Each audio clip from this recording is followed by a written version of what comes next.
Hi everyone and welcome to my updated Lightning Spear Sorcerer Guide in Season 5. Now the season has been out for a week. I've been blasting with this build here on my hardcore sword. It is absolutely destroying basically everything in the game, including those tier 8 infernal hordes, which are really valuable to farm. And a lot of people ask me a lot of questions. They have trouble making the build work, they have trouble with the survivability, they have trouble with the resources, so I'll be also answering all those questions here in this guide. So I already made a video about the Lightning Spear Sword before the season came out. That was before we knew about the rework of Fractured Winterglass, where I had the PTR build that was mostly Spark based and Unstable Currents, which just kind of like proc a lot of Lightning Spears. But these days we also play this with Frozen Orb, as you can see here right now. Frozen Orb is a really powerful inclusion with the Fractured Winterglass because it allows you to conjure up those lightning spears and you get lots of them at the same time. You see here on the buff bar right now, these are the conjuration mastery stacks, counting how many conjurations are active right now. This is fourth buff here. I have 22, 26 stacks. This can go up to like 47, 49 I've seen in some cases when you have like extreme cooldown reduction. And in general, this build actually scales a lot in the late game. It's probably one of the builds that scales the most with gear in the game right now, and that even surpasses some of the scaling that Barb builds have, simply because there are so many really valuable stats for this setup. You want a lot of cooldown, you want a lot of crit chance, you want a lot of crit damage, and then you also still want a bit of defense, a bit of int, and yeah, just kind of a general, good stats on your gear. So there is a lot of scaling that you get, especially once you unlock mythic items, once you start masterworking your gear. And it's also part of the reason why it has kind of like a long tail end of progression basically, and a really high power curve towards the late game. But here, as you can see here, it still works relatively well, even when your gear is not super optimized. I have pretty good gear in this, but I have also been playing the sword with Lightning Spear way before this, when I had no masterworking at all and just like no GAs on my items, no Shaco and so on. And I will also be showing you those setups that you can play basically without any real endgame gear right from the start. So I have 4 different versions in my planner. 2 are the Spark based versions and 2 are the Frozen Orb based versions.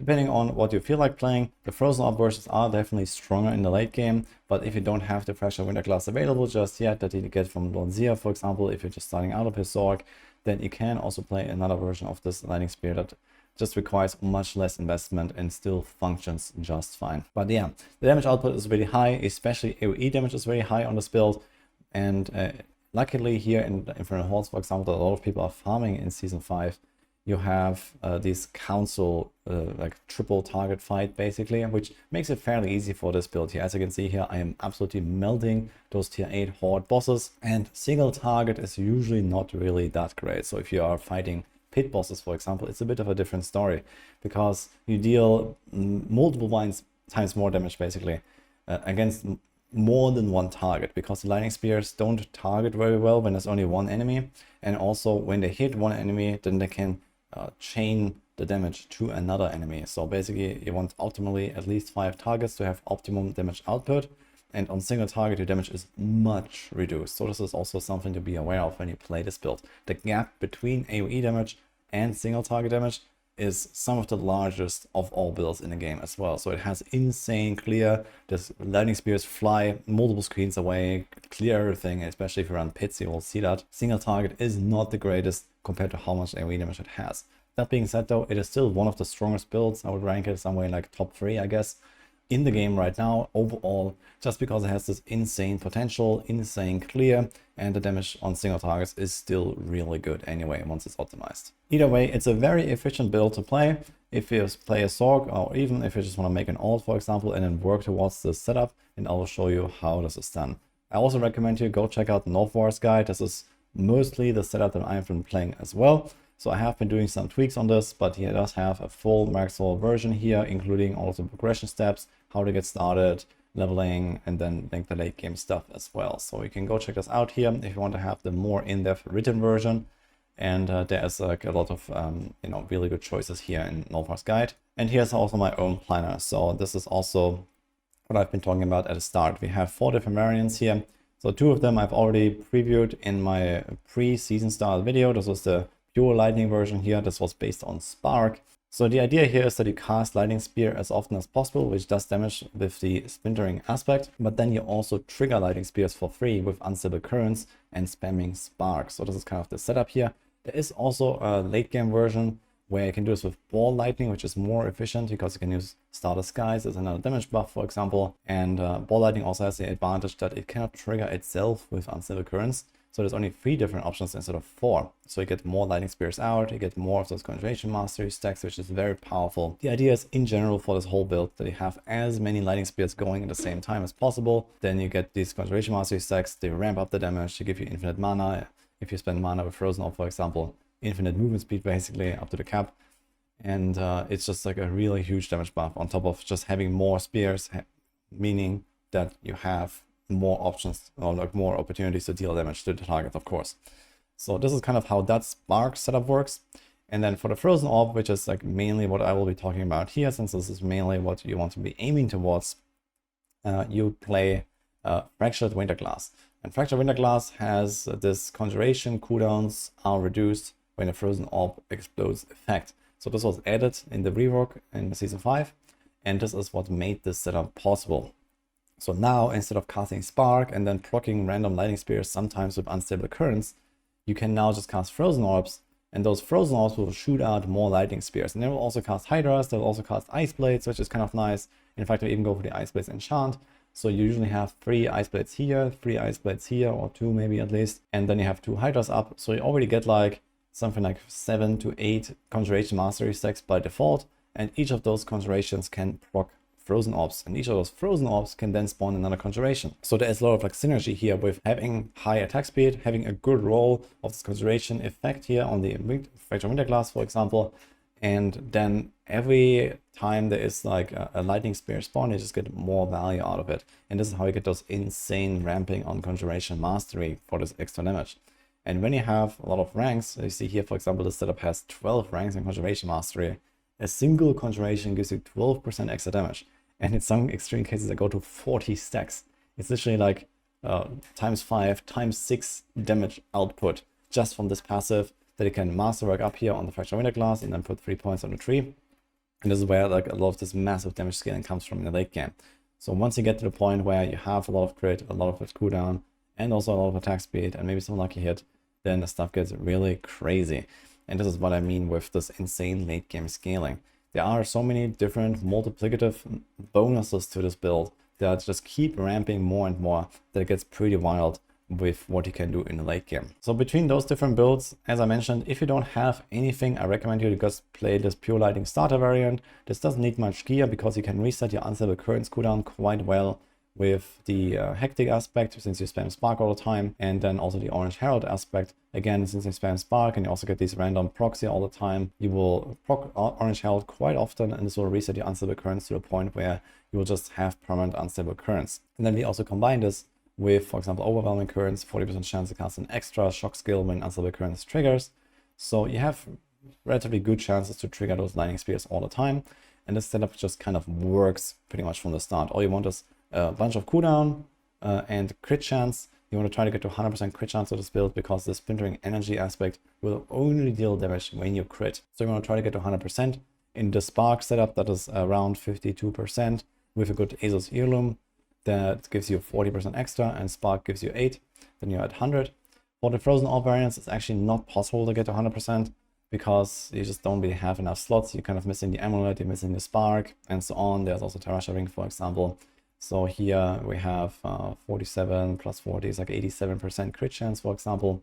Now you can use a potion, but usually want to go advantage potion. But either way, you're not going to hit 100% crit in this setup, which is okay because you just get a lot of other perks from this Fractured Winterglass that make up for it. Another difference between those different setups is also that, for example, here in the Pure Lightning build, we don't really cast a lot of manual Lightning Spears. You just only have the cooldown for it and stuff. So instead we go for Unstable Currents and try to also temper this here on our jewelry, for example, and this gives us a very low base cooldown. And then for the Frozen Orb variants, instead we go for Lightning Spear cooldown. We do try to get our cooldown low in general for Unstable Currents, but we don't really cast that many lightning spells anymore. So instead we go for the Lightning Spear cooldown so they can just cast it more often. So in this case, you will have such a short cooldown in Lightning Spear that you'll basically get it back in the late game, like once every second or so. In fact, at some point you can get to the scenario where you don't really cast frozen orbs anymore at all. But this is like really late game, once you have like, you know, a Shaco that looks like this, and once you have a Tarasha ring that looks like this, and you have like, you know, another nice Lightning Spear cooldown roll here, for example, and like a Master worked up Conjuration, cooldown effect or something like that, then you get to the point where you actually can reset your Lightning Spear like basically once a second or so with just all these frozen orbs flying around, because your base cooldown is short enough, something like 6 seconds or so, for example, and then you get like 10 explosions and boom, you got your Lightning Spear back, and you don't actually really cast frozen orbs anymore at all. But this is pretty high end. Before that, you have to usually do something like 1 to 2 casts, maybe even 3 if you have like really low gear yet, and then cast frozen orbs, and then eventually whenever your Lightning Spear is ready, you just cast it immediately. The way that I play this is that I permanently hold down, I have Lightning Spear on my left click, I permanently hold down left click and shift, and then I scroll to move, and like this I can stutter step around, and I tap my frozen orb button like once a second or so. This basically enables me to just cast Lightning Spear whenever it's ready immediately, because I just permanently give the command to cast Lightning Spear, and even when it's on cooldown, then whenever it's ready, it will immediately shoot out, and I don't override the command with, for example, also holding down my right click for frozen orb. So this is a tip that I can give, just to like play this more effectively as well, because you want to shoot out the Lightning Spear as soon as possible whenever you can. And this is also another one of these late game scaling effects here. Once you get to the point where you can just cast Lightning Spear without frozen orbs really at all, then this also means you get even more Lightning Spears, because this is a shock skill that works with unstable currents that then gives you more Lightning Spears randomly as well every 4th time. Frozen Orb, for example, is not a shock skill that cannot trigger unstable currents. So the main advantage is while you are spamming Frozen Orbs, you get more attack speed, which is also helpful, which also helps the conjurations and stuff like that. But for the most part, the unstable currents is there to also trigger more Lightning Spears, and this can only be done once you actually have a low enough cooldown. So something like a Harlequin Crest that has a triple Masterwork cooldown is insane value in this build, and I also recommend to everyone who's playing Lightning Spear Sorc, you should go for this mythic first, over Tyrells, over anything else. There's also versions where you can play with Starter Skies, for example, if you want to do that. But Harlequin Crest is definitely the number 1 item here. Try to get that cooldown up. And the same thing with the Tarasha ring that has cooldown. You want to try to get that.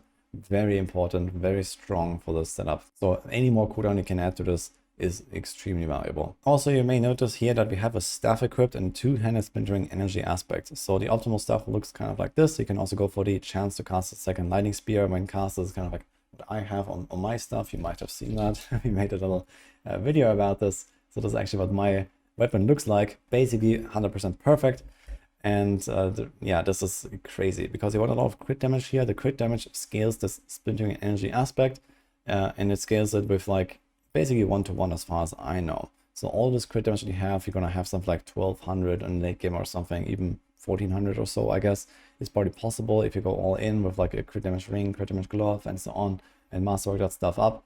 That is basically a direct multiplier to the damage output of this splintering energy aspect. So having more crit damage here in addition to all the crit chance and the cooldown and so on is really valuable. So we're going to try to get higher rolls of this. And in this setup, we put it on a 2-handed version because we don't have an emerald slot. So you see here, for example, in a pure lightning build, we have it on the neck for the 50% bonus. But here we can only put it on the staff because the neck is occupied with a unique. And you don't want to put it on a one-handed because this aspect is all of your damage. So you double your damage basically by using a staff, and then okay, you lose another small aspect, but overall the gain is pretty tremendous. It's something like a 50% upgrade or so over having a one-handed splintering energy and I don't know, like a conceded aspect or something like that. So it is really valuable to go for a 2-handed staff here for the frozen orb version. In the starter variant, not so much. You can get a cooldown offhand, crit offhand, and so on. Makes it much easier to reach those stat thresholds as well. So you want to try to get that and get an extra aspect that allows you to just like, you know, make the setup more complete. But here you want to go for the staff. Another thing you need to know is that this build does not work with Lightning Spear ranks. You see here we have only 1 rank invested, and we have 4 more from the Harlequin Crest, or just 1 anyway. Skill ranks do not matter for this build. So neither for Lightning Spear nor for the Frozen Orb, we don't care. Like Frozen Orb is not here to deal damage. It's mostly just there as a catalyst to trigger more Lightning Spears. We don't care about the damage output here. We don't really care about any of these upgrades because we make everything vulnerable anyway. We don't really need the mana that much anyway, and this doesn't help us. So we don't really invest points here, especially once we have the Hurricane Crest. You can just literally leave it out there. Otherwise, you can just take like this 1 point here from Devastation, doesn't really matter.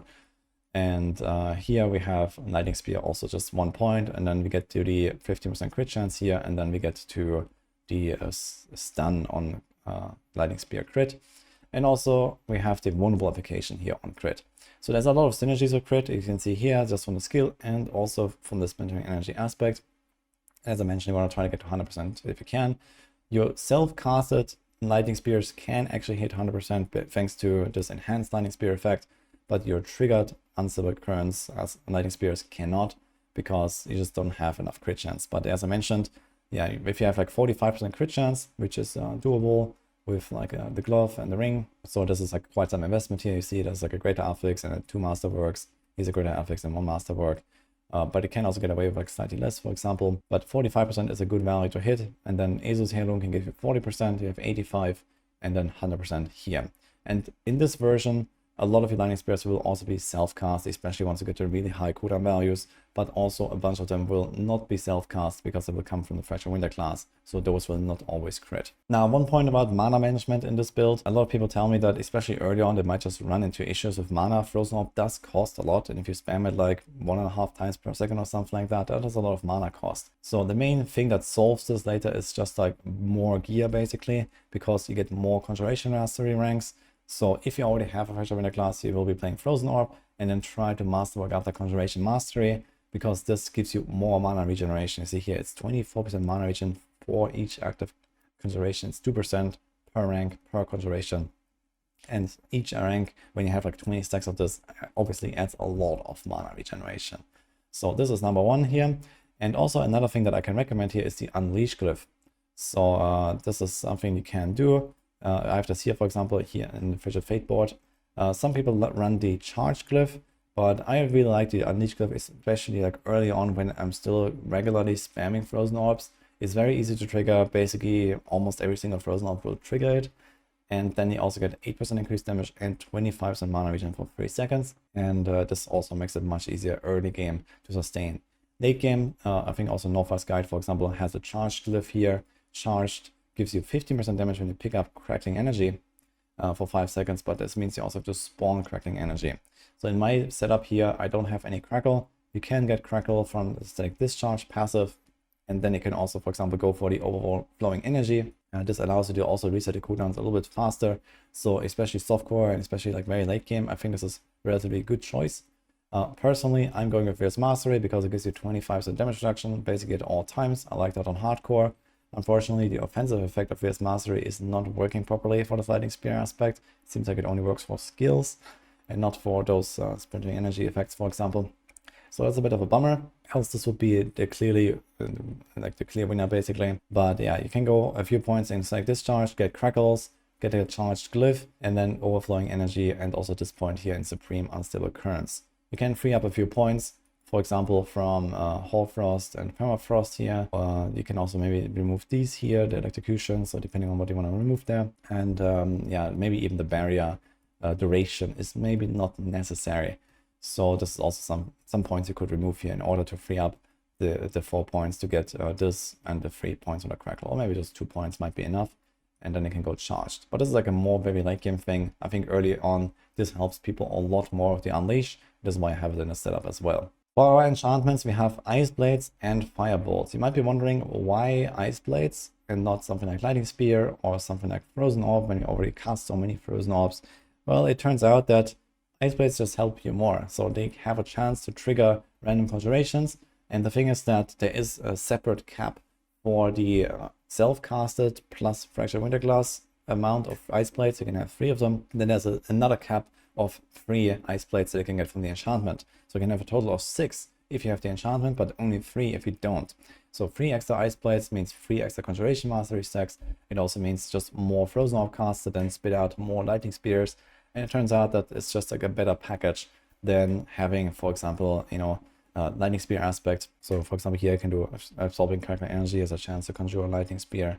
And we don't really have the greatest ways to get that much Crackling Energy really, but there would be ways to do that maybe. And otherwise, you have Frozen Orb enchant, and you think, okay, maybe more Frozen Orbs helps us with the cooldown reset, but the Ice Blades also do cooldown resets. So it seems to be just like a better choice here in the end. And Firebolt is included because, well, we need we have a lot of crit chance, and we also get Devouring Blaze here, for example, extra crit damage up to 30% when they're crowd controlled, so that's pretty high.